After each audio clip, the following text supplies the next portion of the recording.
Good afternoon. This is a meeting of the City Council's Transportation Committee. Today is Monday, February 13th. Our first item of business today is consideration of the meeting minutes from the January 9th Transportation Committee meeting and also the January 23rd meeting. If there are no additions or corrections, we'll consider a motion to approve those as written. Motion approval. Second. All in favor say aye. Aye. Aye. That motion passes. Next item of business is discussion of the RAISE grant proposal, Department of Transportation. Are we using, is this working? Can y'all hear me? Or am I supposed to use this? Dueling microphones. I don't think that one's working, or yeah, it sounds like it's working. A little bit. Yeah. How about that? Is that better? Okay. Okay, good afternoon. Christina Argo with the Department of Transportation. We finally have a budget to come back and talk to you guys about related to our RAISE grant application. Still a draft, but pretty much everything's buttoned up as far as sources and most of the amounts. So if you guys want to flip to page 2, I think that's a good place to start because it breaks the project down into the two components and shows the city's match. So if you just want to walk through it, so we've got, the Graymont Avenue, 6th Avenue Urban Trail component, and then the 16th Street Urban Trail. You can see how those costs break out. And then the city is contributing $4 million in match. Out of our resurfacing fund, we had already slated Graymont Avenue to be resurfaced, so that's going to be around $634,000. We've got to update our total here, so hence the draft. But and then Freshwater Land Trust has committed to raising $2 million. And then when you get down to the CMAQ piece, we've had money as part of a CMAQ grant dedicated or earmarked for this for the 16th Street District or the Civil Rights District. So we're going to go ahead and utilize that money in conjunction with this grant. So we'll be able to pull, about $1 million or so out of what we're asking the federal government for the RAISE grant. So if you go down to the total request that we are asking for, that backs out all of the other matches and companion projects, we're about $21,681,306 is our total ask. All right. So I'll pause and... Yeah. Just curious, so is the use of, so there is, the budget that we're looking at here is the overall budget, but then kind of specifically the match portion of it. Are we utilizing ARPA funds in light of recent Treasury rule guidance on ARPA, so that I think they recently made that adjustment that we can use ARPA dollars as match for infrastructure projects? That's right. It is ARPA. Is it total of ARPA $4 million? All ARPA? I thought we were using a combination. So no, the intended use is that $4 million that we're asking the city match would come out of the ARPA funds. Okay. That's correct. Okay. And just to clarify, the CMAQ portion and Freshwater Land Trust commitment, those act as kind of companion funds. They're not counted specifically into the match bucket because CMAQ is federal money, so we can't match federal with federal money. And then the Freshwater Land Trust is just, it's private money, so we're just using that kind of as a bonus amount of match for the project. And just again, this is specifically for the RAISE opportunity. So RAISE is just another iteration of build and then Tiger. Tiger before that. Okay. That's right. But essentially the same type of program. Yes. Okay. Sir, go ahead. Just quickly, does this have any correlation to the kind of choice neighborhood package that we put together? So it has correlation in the fact that we are working in the same neighborhood, and our teams have been talking and coordinating these projects together. So our piece, our trail that comes in to Smithfield is matching up really well with the project area for the Choice Neighborhood Grants. And so they referenced our application and we're referencing their application. And so it does look like to the feds that we're all talking and coordinating and collaborating, and these projects will complement each other. Do you know if, like, referencing the applications, are we allowed to count those dollars towards the overall need, or is that? When it's all federal money, when it all comes out of the same pot, you can't double dip like that.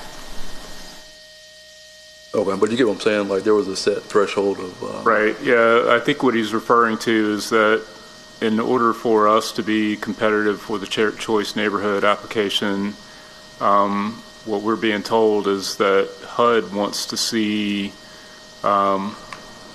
lots of commitments outside of just the potential HUD funding, leveraging that opportunity. So, there's a number of partners that are involved in the Choice Neighborhoods application that have made various commitments that, essentially total up to a dollar value. And those are being, included in the application to show, that we're heavily invested in wanting to get this project done. So, is that an accurate summary? Yeah, I just didn't know if we could get that counted towards the pot or. Yeah. So yeah, I can speak to that. So as a department, we put in a commitment letter for the Choice Neighborhood application.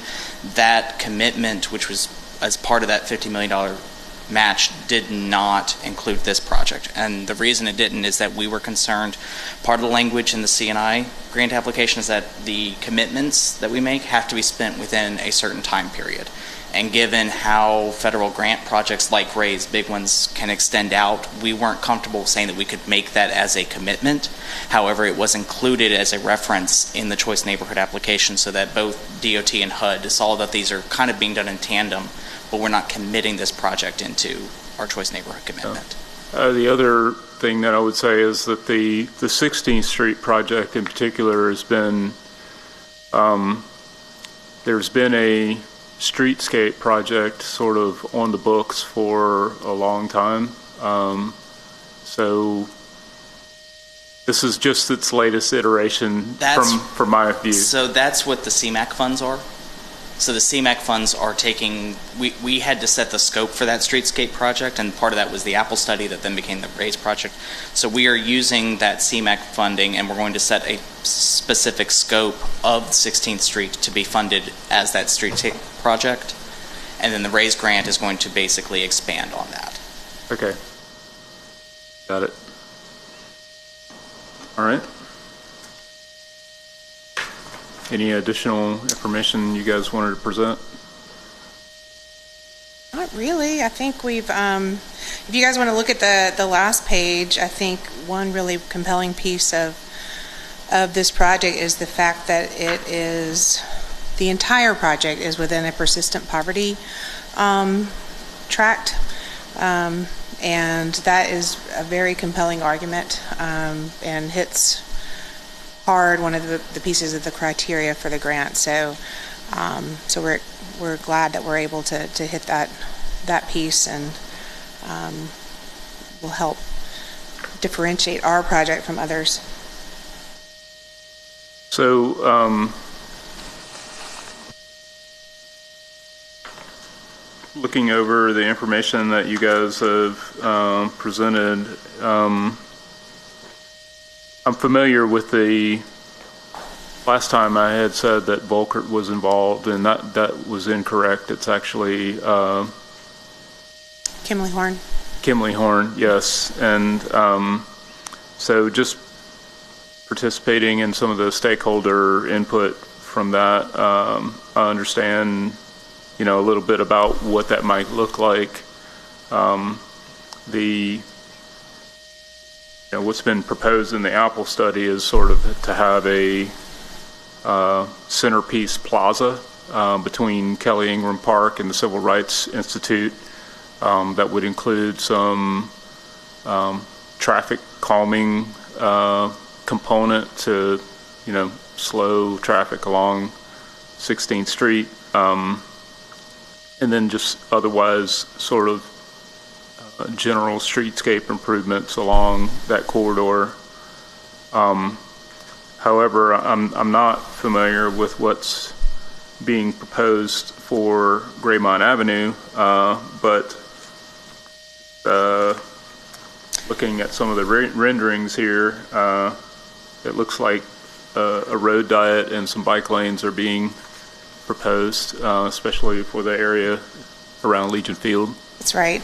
It'll be a two-way cycle track. So there's already pretty wide sidewalks out there already. So we'll be able to either, add on to the sidewalks or repair anything that needs to be repaired, but then put in that two-way cycle track in addition to the road diet. And then back to the 16th Street corridor, the concept that came out of the Apple study related to the plaza area from BCRI to the park on 16th Street. It's an early level concept. We'll have a lot of historic design input, and so that very well may be come out to be something completely different once we kind of go through the vetting process. And we've got a great historic preservation architect that the district has worked with in the past that is hopefully will be part of the design team, and we'll be able to make sure that we're not only reaching our goals related to walkability and creating a nice space for pedestrians, but also paying homage to that history and the district itself. Talk to me a little bit about the transit stop improvements. Where would those be located, and generally, what's being thought about? So we've tentatively put, if you open to that center map, we've got 4 transit stop hubs, if you will, allocated, and so these they're calling them floating islands. So if you see, they kind of sit, if you look back to the back page where the rendering is, they kind of sit in between the street and that two-way cycle track. And so we don't really have a facility like this currently in the city. So this would be a new concept for us, and really elevating what those stops look like and the comfort factor and really the visibility factor. And that really helps to promote safety and greater awareness of this transit corridor. So. Okay. It's something that we get asked about a lot, and is our transit stops or lack thereof, and the signage is about what we have going for us. Right, a blue post and stuck in the ground. This would take this way above and beyond that, and it would be exciting to see how, when you invest in a corridor like this, how you can optimize it for all modes. So what is the timeline on the application? And I'm thinking particularly, usually, these things get evaluated over a period of months. And from what I understand, the funding for the street paving of Graymont has been allocated. And so would that, let me just think, usually what cycle is the Graymont paving in, and how would the application for this grant application impact that paving project? So the specific portion of Graymont that we're talking about, which is actually looking at the Arkadelphia to Center Street portion, so this is separate from our Rebuild Alabama grant application that we recently submitted. We haven't picked a year for when to do that. What we're doing this is saying that we, as the city, are going to pave that portion. And so we're going to work in tandem with the grant if we are awarded and kind of figure out the timeline for when is best to pave that portion of the road in conjunction with the grant. Okay, so it's not a imminent paving project. Correct. I mean, it could be depending on once we get funded and figure out where that's going to fall, but sometime in the course of the grant project, the city is going to resurface that full portion of Graymont from Arkadelphia to Center Street in whatever year is most appropriate based on the grant project development. Okay.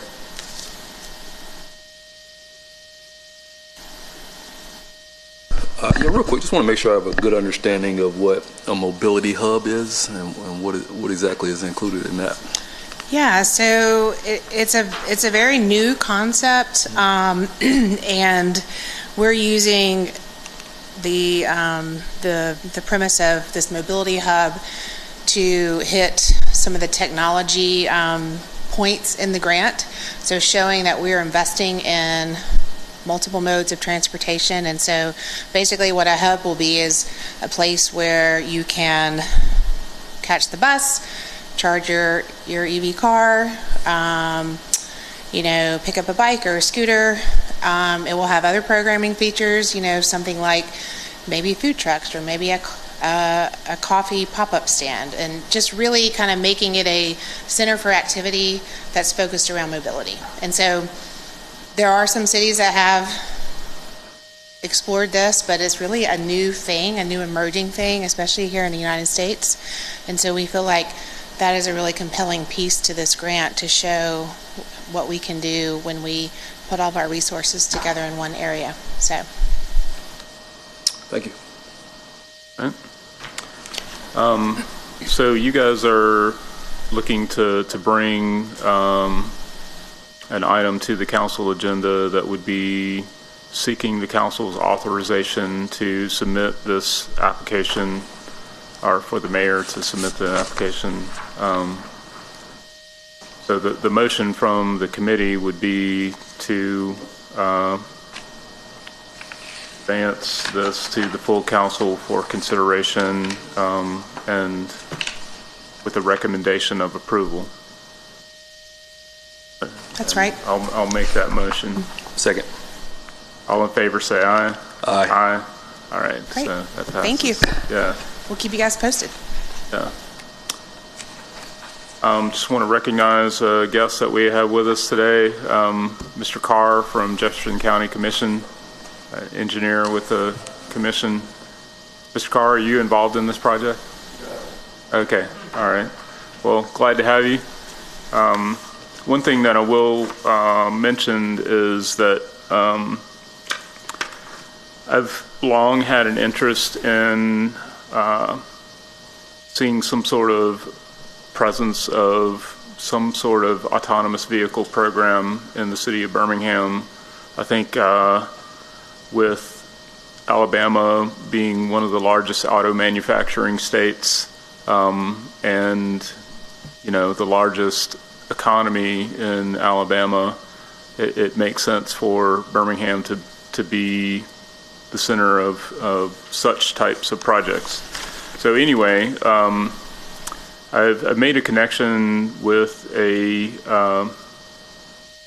autonomous vehicle company that's worked specifically in the sort of public transit realm, and connected them to our friends at REV. REV is our downtown economic development agency. And we intend to have this vendor our Rev intends to have this vendor come and present at the end of February, February 27th specifically, and this is in place of our one of the convenings that I'm trying to do on a quarterly basis that we call Intersection, where we gather transportation stakeholders from various sectors just to meet and greet one another and talk about related issues. So February 27th, 2 p.m. at Rev, and it will be a conversation about autonomous vehicles, specifically related to autonomous vehicles and public transportation. And so please feel free to, if you know, we don't have unlimited space, but if you know someone who has a particular interest, transportation stakeholder in the region that may be interested, we'd be glad to put them on the invite list. Rev is handling all of the invites and that sort of thing, but we'd be glad to get folks in the room to hear that. So there's no additional old or new business to discuss. We'll consider a motion to adjourn.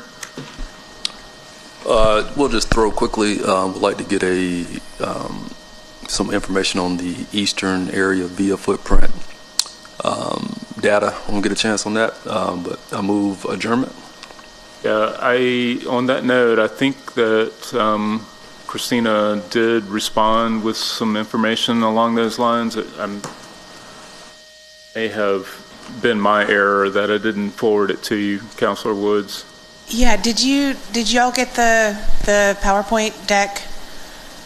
Emily did send it to me. Emily with Via did send it to me